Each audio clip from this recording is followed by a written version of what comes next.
അതെ, നോമ്പ് വന്നാൽ മിക്ക വീട്ടിലും ഈത്തപ്പഴപ്പൊരി ഉണ്ടാക്കാത്ത ഒരു നോമ്പ് കാലെങ്കിലും പോയിട്ടുണ്ടോ? അങ്ങനെ ഇല്ല എന്നാണ് എനിക്ക് പറയാനുള്ളത്. ഒരു ദിവസമെങ്കിലും നമ്മൾ ഉണ്ടാക്കിയിരിക്കും.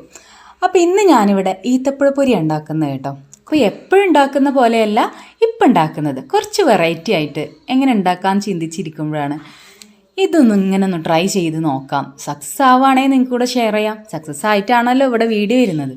അപ്പോൾ ഒരു ബൗളിലേക്ക് നമുക്ക് ഈത്തപ്പഴത്തിൻ്റെ കുരിയൊക്കെ കളഞ്ഞിട്ട് ഇട്ട് കൊടുക്കാം.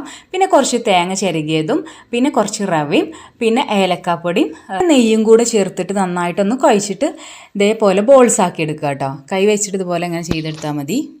സജഷൻ പറയാനുള്ളത്, തേങ്ങ ചിരകിയത് ഡയറക്റ്റായി ചേർക്കാതെ നമ്മൾ നെയ്യിൽ ജസ്റ്റ് ഒന്ന് വാട്ടിയിട്ട് കൊടുത്താൽ ഒന്നും കൂടെ ടേസ്റ്റ് കൂടും കേട്ടോ. പിന്നെ ഇതൊരു ബൗളിലോട്ട് 1 കപ്പ് മൈദ, ആവശ്യത്തിനുള്ള പഞ്ചസാര, റവ, പിന്നെ കുറച്ച് അമൃതം പൊടി ചേർക്കുന്നുണ്ട്. അത് നിങ്ങളടുത്ത് ഉണ്ടെന്നുണ്ടെങ്കിൽ ചേർത്താൽ മതി, അല്ലെങ്കിൽ സ്കിപ്പ് ചെയ്യുക. പിന്നെ 2 സ്പൂണൊക്കെ അരിപ്പൊടി. പിന്നെ ചെറു ചൂടുവെള്ളത്തിൽ നമുക്ക് നന്നായിട്ട് കൈവച്ചൊന്ന് കുഴച്ചെടുക്കാം. ഓക്കെ. അപ്പോൾ ഒരു കാര്യം വിട്ടിട്ടുണ്ട്, മഞ്ഞൾപ്പൊടി ചേർക്കാൻ വിട്ടു.